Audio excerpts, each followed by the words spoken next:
2026, ano de eleição. Vocês estão cansados de saber que a gente está aí com projetos e mais projetos e candidatos apresentando propostas e mais propostas. É um ano de votar para governador, presidente, deputado federal, deputado estadual, senador, uma boa parte aí de mudanças do executivo, principalmente os que impactam aí a questão do governo federal. Eu tô gravando esse vídeo porque sempre quando tem ano de eleição, eu sempre sou provocado por candidatos para enviar propostas, para dar alguns insights. Isso aconteceu, não vou revelar nomes, né? Dois partidos aí que estão com um candidato a presidente me procuraram para contribuir. Eu contribuí, na época, quando eu contribuí, foi ano passado que eles me procuraram. Eu estava com as ideias muito soltas, né? E aí, esse ano, quando eu fui procurado não, né, eu conversei com um grande amigo e ele: "Pô, Adriano, manda umas propostas aí pra gente, o que que você tem de ideia aí que pode revolucionar, pode ser reformas aí importantes para o Brasil dentro da sua área, você que é um cara da área de transportes, trabalhou no Ministério da Economia, né, com regulação, manda umas ideias aí pra gente", né. E aí com essa provocação, eu fui juntando tudo que nesse período eu tinha levantado, que eu achava que estava tudo meio solto, né, a gente fica nessa vida de internet, fica tudo solto para cá, solto para lá, a gente faz propostas muito pontuais para problemas que acontecem, então foi uma oportunidade, né, muito legal para eu estruturar alguns documentos, né, na verdade, eu vou fazer uma série de 2 vídeos para explicar esses 2 documentos que eu fiz. Hoje eu vou explicar o primeiro documento, o primeiro marco, de reforma que eu propus, que eu tenho proposto. Tá lá no meu site, o texto na íntegra, o link tá aqui, né, esses slides também vão estar lá no site, tá tudo lá no meu site adrianoparanaia.com.br, porque é o seguinte, galera, eu não quero virar, o cara que você tem que falar não, cara, eu quero que a ideia vingue. Eu tô fazendo o vídeo, não é para falar que eu sou dono da ideia, muito pelo contrário, nesse período a gente que é acadêmico vai pegando ideias, pega daqui, pega dali, vê qual que funciona, qual que não funciona, vai aprendendo no percurso. Eu não estou aqui para falar que eu sou o pai da criança não, muito pelo contrário, o que eu quero, usando as internets, usando aqui o YouTube e claro, vai gerar corte, eu quero que candidatos usem, e é interessante que esse material vai ficar atemporal. A gente está falando aqui de eleição 2026, mas esse material só vai perder efetivamente o efeito e a validade dele na hora que tudo foi implementado, né. Então vai demorar pra caramba, mas é uma ideia nossa de que eu acredito que vai ficar, por isso que eu tô gastando essa energia de fazer material, de publicar e tal, para ficar à disposição, porque aqui não é só para presidente da república, aqui senador pode pegar, deputado federal pode pegar, deputado estadual e governador pode adaptar para a realidade estadual dele, então assim, a proposta é divulgar isso daqui, tá joia? Então tudo começa, né, eu queria fazer aqui né, lá em 2016, quando a gente começa a escrever sobre transporte e liberalismo, né, então algumas ideias vêm daqui, depois publiquei Transportar é Preciso, o meu amigo Eliezer Bulhões aqui, a gente já começa a fazer alguns desenhos de algumas ideias, né, depois eu fiquei participando, né, de um website muito bacana que é o Web Advocacy, e eu era provocado a ficar escrevendo para o Web Advocacy, eles publicaram alguns livros desse daqui com colunas que eu escrevi, com proposição, com algumas ideias, e mais recentemente, algo muito na linha, aqui já está bem alinhado com essa minha ideia que eu estava tendo para esse primeiro documento, tá a ideia, né, consolidada, tá aqui no livro Para Brasil Pode Dar Certo. Também tem um link aí no meu, no meu site, Brasil Pode Dar Certo, você consegue ler na íntegra. Aqui, na verdade, é um policy paper, aqui seria o policy, eu fiz errado o negócio, né? Aqui é o policy paper explicando essa reforma, tá? Então agora eu estou publicando a reforma que eu faço referência, que é a ideia que eu dou aqui dentro deixa cá, no livro O Brasil Pode Dar Certo, lá do ranking dos políticos, que é uma iniciativa muito bacana. E o que seria então essa primeira proposta, Adriana? Essa primeira proposta seria um projeto, né, integrado, um marco logístico nacional. Porque assim, se é para fazer reforma, então a ideia era essa. Eu peguei todas as ideias e concatenei elas.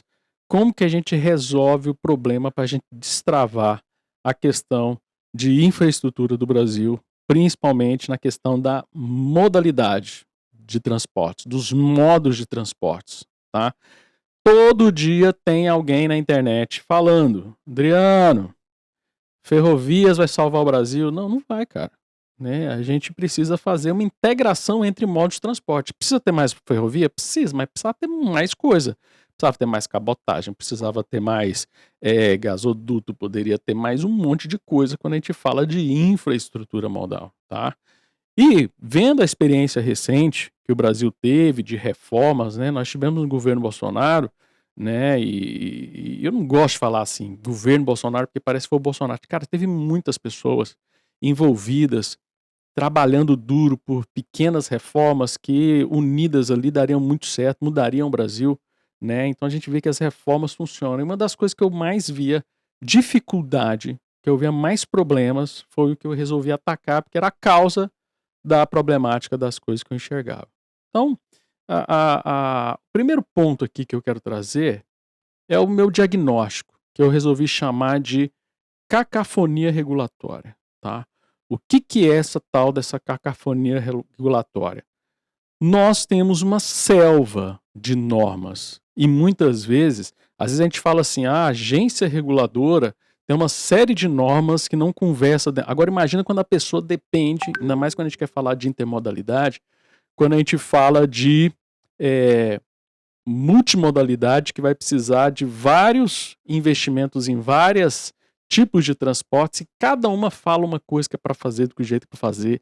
E, cara, é uma maluquice o Brasil, porque as agências não conversam entre elas, a gente tem uma dificuldade muito grande de montar uma agenda, vai depender muito mais da boa vontade de pessoas que estão nas agências de resolver ligar para o prédio do lado, lá na esplanada, para poder ver como é que a gente faz para atrair investimentos. Então, assim, olha que maluquice.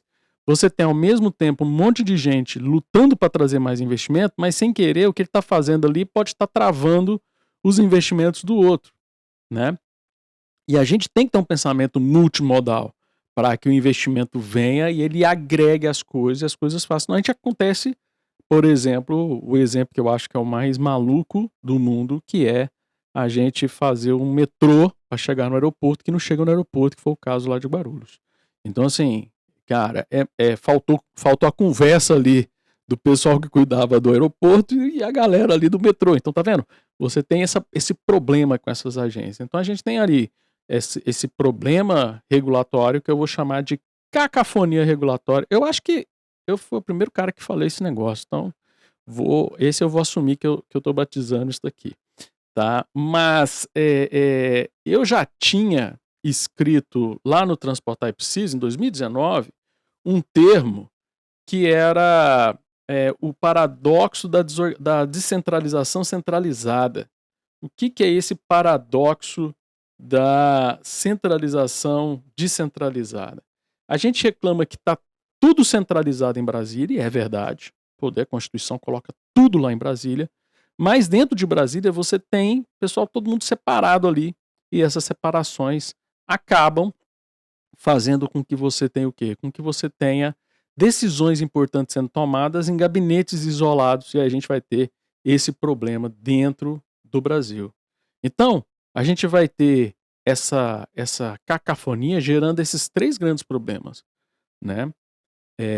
Insegurança jurídica e conflitos, muitas agências ali discutindo ali como que a gente vai organizar o interesse público. Nós temos um custo de transação muito grande, porque você tem, olha que maluquice, você tem toda agência reguladora, ela tem lá o seu departamento jurídico. E se um departamento jurídico fala uma coisa, tem um entendimento diferente do departamento jurídico da outra, quando eles vão fazer alguma combinação, tem alguma sobreposição, cara, isso vira uma maluquice. Isso vira uma coisa doida da cabeça. Então a gente tem esse grande problema. E como a gente falou já, você tem um efeito cumulativo. Você tem sobreposição muito grande de regras. Você vai ali inibindo ali a ação empreendedora, porque o cara não vai conseguindo enxergar como é que ele pode pensar em investir no Brasil, né? Então, isso daí vai sendo um dos problemas, né? A lógica nossa aqui, dessa proposta, é sair desse modelo de silos, que é o que a gente tem hoje, e a gente ter uma lógica integrada, onde a gente tem união, sistematização, para que você tenha minimamente uma decisão estatal coerente, com previsibilidade, que é muito importante, para você ter um ambiente de negócio competitivo. E aqui pode parecer mais paradoxal ainda. Poxa, Adriano, a gente critica, você é liberal, libertário, critica tanto a centralização, por que unificar, fazer uma inteligência unificada e sistêmica?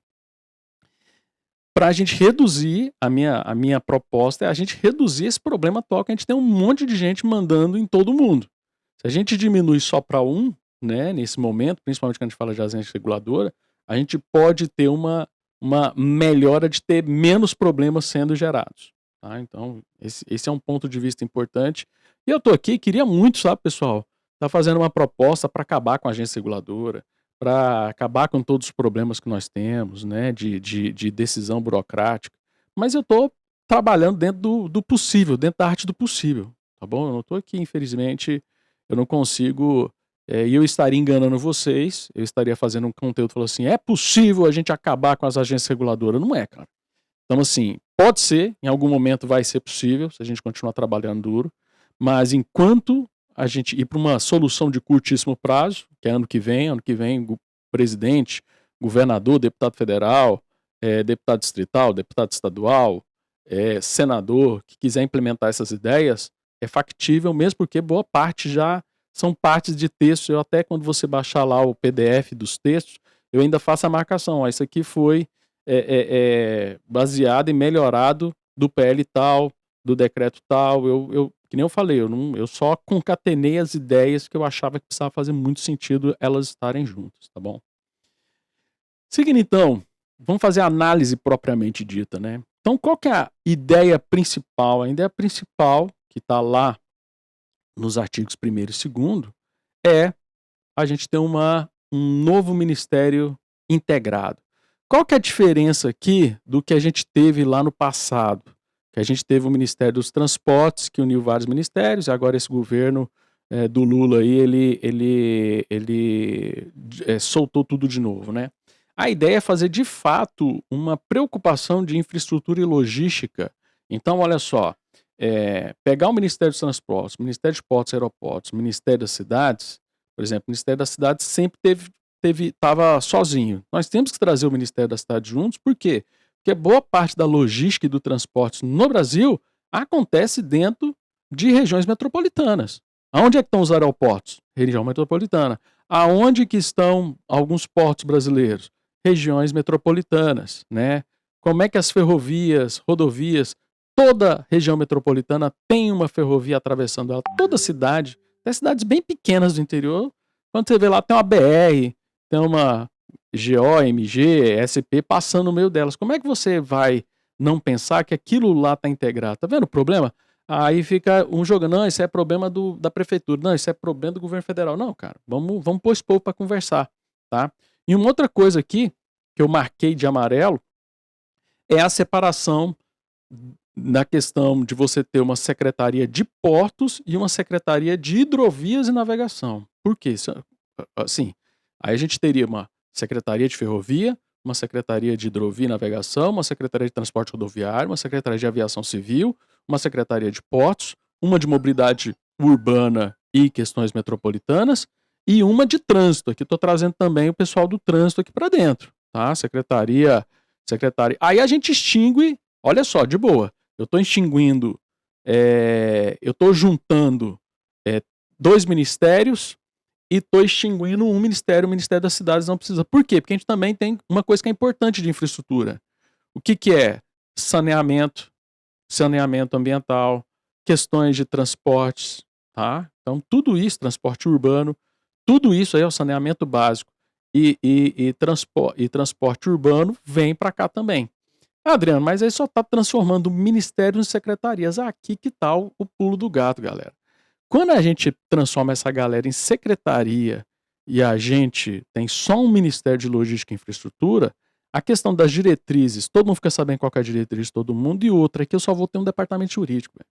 Eu só vou ter um departamento jurídico, né, para poder fazer a mesma orientação para todo mundo. Então todo mundo vai acabar seguindo as mesmas diretrizes e vai ficar muito mais fácil Porque, por exemplo, infelizmente, muitas vezes os ministérios são ocupados por cargos políticos.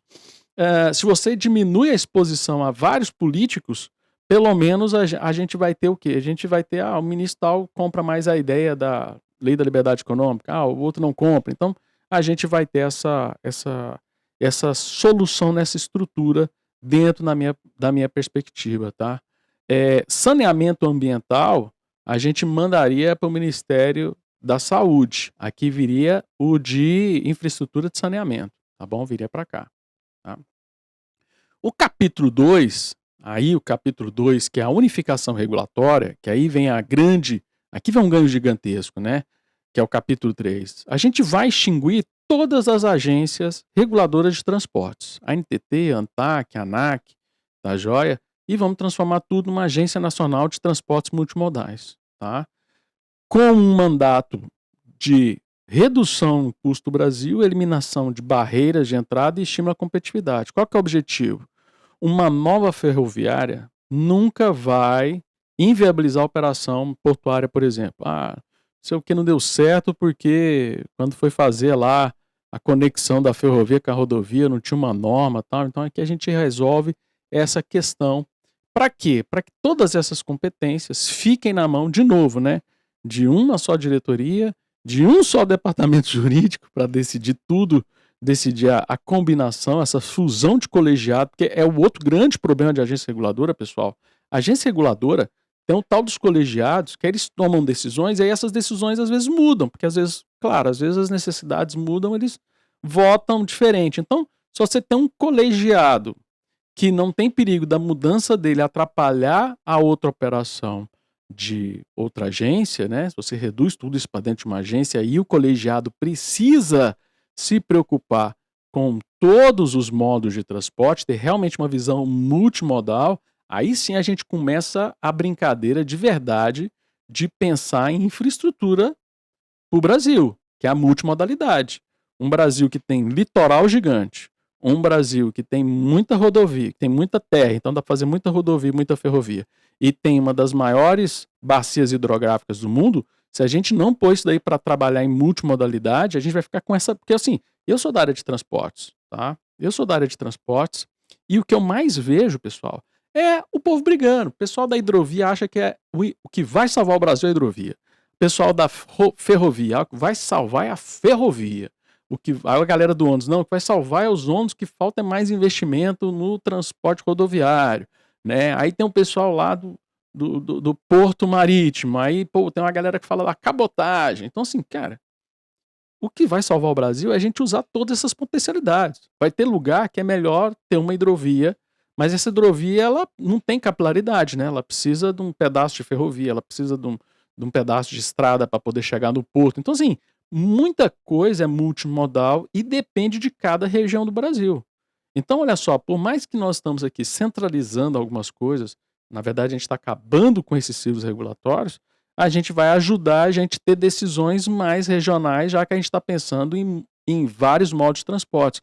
E outra, acaba aquele problema, quando a gente fala lá das secretarias, como a gente falou das secretarias, o que vai acontecer? Com as secretarias, eu não vou ter aquele fatiamento do orçamento. Tantos milhões vai para rodovia, tantos milhões vai para ferrovia, tantos milhões vai para rodovia. Não, cara.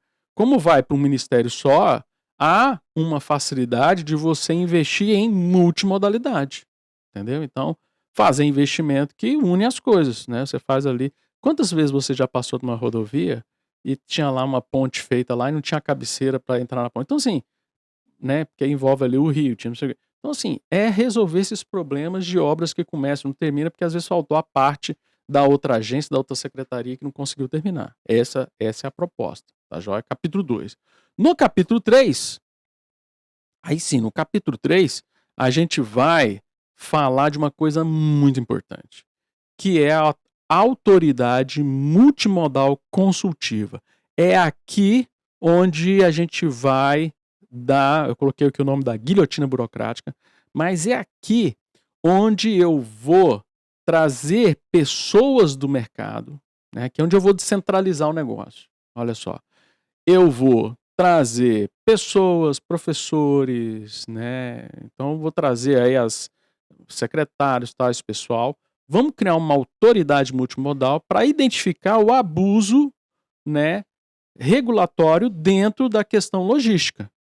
Então aqui a gente vai, na verdade, atender o que está lá na Lei da Liberdade Econômica, de você ter uma entidade que vigia que vai fazer o monitoramento e identificar esses abusos regulatórios. Qual que é a diferença dessa autoridade para, por exemplo, como a SEAI, né? Eu trabalhei um período na SEAI, né? Então na lei na lei brasileira nós temos o CAD e a SEAI, né? O CAD, né, a SEAI, eu não sei como é que ficou o nome dela agora, como é que o governo atual mudou, mas o CAD ele cuidava do mercado se o mercado não se concentrava. E a SEAI, ela via se as agências reguladoras não estão provocando nenhuma ação, e principalmente depois da Lei da Liberdade Econômica, o papel era importante de ver se você tinha ou não abuso de poder regulatório. Até iniciou uma proposta com o tal dos FIACs, que começou, mas foi descontinuado. Mas o grande problema é que a SEAI não tinha poder vinculante. Era só de recomendação de revisão regulatória. Aqui, como a autoridade multimodal consultiva, ela é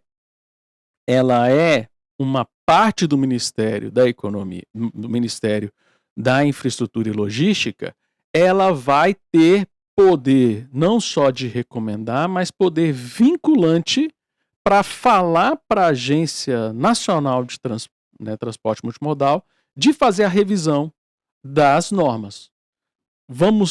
Coloquei aqui um parágrafo falando que a gente tem que, em 60 dias, tem que promover ou a adequação ou a revogação do que foi levantado. Então, a autoridade multimodal consultiva, ela vai ficar ali produzindo, fazendo levantamento, levantando estudos, vendo o que está. Com certeza vai ter audiências públicas, chamamento de consultas públicas, para saber o que está travando, o que está atrapalhando, o que está obstruindo aí a logística e as coisas darem certo.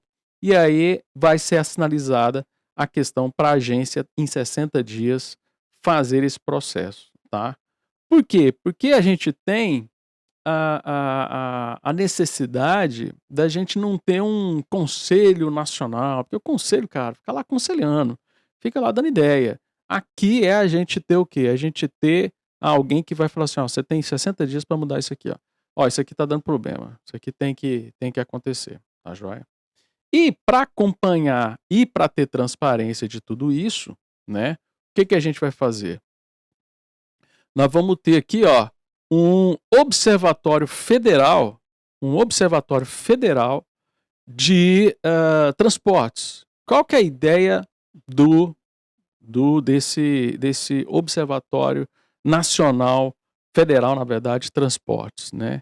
Ele vai ficar subordinado, ele vai ser o braço técnico, né, da autoridade multimodal consultiva, para justamente fazer os estudos, os levantamentos, né? Então, monitorar esse licenciamento 4.0, classificações de risco, que é o que está na Lei da Liberdade Econômica, né? Então, vai ser aquele braço de fazer os estudos de análise de eficiência, de análise de impacto regulatório, questão de dados relacionados a custos, né? E vai ser quem vai subsidiar os pareceres de desoneração logística dessa autoridade multimodal consultiva, tá joia? Então, nós vamos ter aí, lembrando que o objetivo é a gente observar e ver os modos rodoviário, ferroviário, hidroviário, portuário, aeroviário e dutoviário também. Nós colocamos dutoviário também, tá lá no artigo 8 desse capítulo aí que a gente instituiu dentro desse projeto, né? Então, com isso, nós vamos ter, porque muitas vezes você cria uma ferramenta dentro da legislação e os ministérios não conseguem fazer esse levantamento com um prazo que precisa ser feito. Como eu unifiquei tudo num lugar só, vai, né, faltar aquele negócio de falar sempre, falta gente, não sei o quê. Agora vai ter gente, né, porque todo mundo está num lugar só, vai sobrar, porque não mais precisa de tanto secretário, não precisa tanto de diretor, não precisa de tanta coisa assim, já vai dar uma sobrada de cargo assim para ocupar os cargos aí para a gente ter um observatório federal de transporte que realmente funcione e que realmente, por exemplo, faça, como a gente colocou no capítulo 9 e 10, a questão de fazer o estudo a respeito aí de custos regulatórios. Para buscar o quê? Para buscar uma desregulação prioritária, para a gente buscar análise, através de análises, como a gente consegue desregulamentar, o que, que é prioridade para ser desregulamentado, e aí só isso que avança. Né? Então a gente prioriza as pautas que vão, né, trazer esse atingimento de áreas, setores estratégicos, benefícios simultâneos, que vai melhorar os eixos lá de regulamentação que nem a gente colocou, né. E aí, o que que a gente tem aqui? A gente vai ter um canal de transparência em tempo real, como eu estava falando, para dar transparência para o processo, pegar tudo isso, colocar, aí é Power BI, isso aí, inteligência artificial faz tudo isso hoje em dia, né, então tem que ter um painel aberto de custo, até mesmo para mostrar o tanto que a gente está reduzindo, e fica publicado também, não só a lista das normas revogadas, para ficar num lugar só, né? Tudo que é revogado é aqui, mas também tudo que está em análise de revogação, para ver aí, fica um compromisso, ó, nós estamos olhando isso daqui, a pessoa fica, ó, estamos olhando isso aqui, vamos ficar em cima que vai sair o resultado desse negócio aí. Tá? Então, esse é o ponto. Com isso, a ideia é o quê? É você priorizar a lógica de portfólios e uma análise sempre multimodal. O que que é a análise e a lógica de portfólios, pessoal? Muitos países fazem assim, a Austrália faz assim, Reino Unido, União Europeia, muita gente faz assim. O que que é? Eu vou olhar principalmente a questão relacionada a obras muito isoladas. Se eu faço uma obra isolada, vamos pensar, por exemplo, o caso de um metrô. Eu vou fazer um metrô, né, e eu não estou ali muito preocupado, ou uma rodovia, uma ferrovia, né? Eu faço ali, se eu faço uma obra isolada, e aí eu dou aquela obra em concessão, aquele concessionário, ele só tem a renda daquela atividade econômica para manter aquilo. É isso que faz com que as tarifas fiquem altas, porque o concessionário vai ter só aquele ativo para ele gerir num espaço que ocupa muito espaço, as infraestruturas, um duto viário, né, dutos, rodovias, ferrovias ocupam um espaço muito grande, e o cara só pode ter a renda ali, por exemplo, na rodovia do pedágio. O metrô só pode ter a renda ali do bilhete.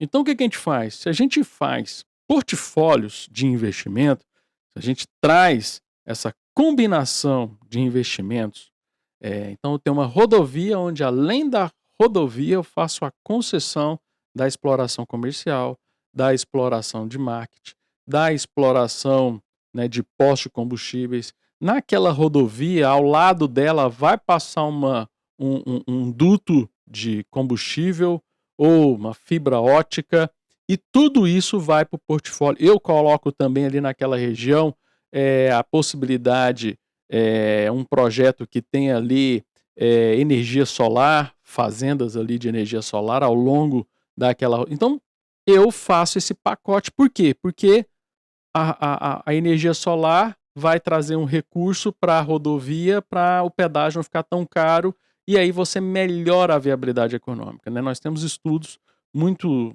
importantes, e quem encabeça isso no mundo, projetos importantes, é a professora Francesca Mera, uma italiana que trabalha em Londres, que ela faz esses estudos, ela tem um laboratório sobre isso, né? O Quasalab, que é um laboratório que mostra o quê? Quando eu pego projetos de infraestrutura e eu combino eles dentro de um mesmo portfólio, eles ficam mais viáveis economicamente. A tarifa não depende só do bilhete ou só do pedágio, né? Ela vai ser compartilhada a receita, né, e os gastos dela com outras atividades que vão ser inclusas dentro daquele mesmo projeto, tá joia? Então a gente consegue pensar nessa lógica que vai trazer esse grande benefício.